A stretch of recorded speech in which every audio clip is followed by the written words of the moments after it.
सांगलीमध्ये काँग्रेसला भारतीय जनता पक्षाने मोठा धक्का दिलाय। काँग्रेसच्या नेत्या जयश्री पाटील उद्या भारतीय जनता पक्षात प्रवेश करणार आहे। मुख्यमंत्री देवेंद्र फडणवीसांच्या उपस्थितीमध्ये त्यांचा भाजपमध्ये प्रवेश होईल। उद्या सकाळी भाजप प्रदेश कार्यालयामध्ये त्यांचा पक्षप्रवेश होणार आहे। जयश्री पाटील या माजी मुख्यमंत्री वसंतदादा पाटील यांच्या नातसून आहेत। गेली 10 वर्ष मी राजकारणात आहे आणि काँग्रेस पक्षाने निलंबित आपल्याला केलं, त्यामुळे कुठल्या तरी पक्षात आपल्याला जायलाच पाहिजे।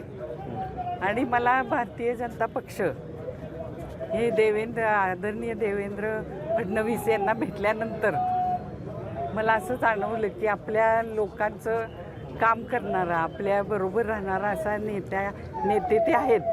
त्यामुळे मी भारतीय जनता पक्षाबरोबर जायचा निर्णय घेतला आणि तुमच्या प्रत्येक कार्यकर्त्याला न्याय कसा मिळेल याचा मी तुम्हाला शब्द देतो, असा शब्द त्यांनी दिल्यामुळे मी आता भारतीय जनता पक्षात जायचा निर्णय घेतलेला आहे। जयश्रीताई ह्या काँग्रेसमध्ये होत्या, त्यांना बंडखोरीनंतर निलंबित केलं होतं। पुन्हा त्यांना काँग्रेसमध्ये घेऊन त्यांच्या सर्व कार्यकर्त्यांना सोबत घेऊन महापालिका निवडणूक लढवायची आमची इच्छा होती।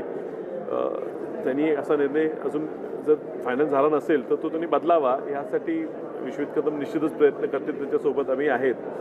शेवटी आपण ह्या काँग्रेसच्या विचारधारेबरोबर काम करत आलेलं कुटुंब म्हणून मदन भाऊंच्या कुटुंबांकडे पाहतो, म्हणजे आमच्या कुटुंबाकडे पाहतो। आणि ही तशी जर निर्णय त्यांनी शेवटपर्यंत नेला तर ही अनैसर्गिक युती होईल। लोकशाही मराठी ऐका, पहा, जागरूक रहा।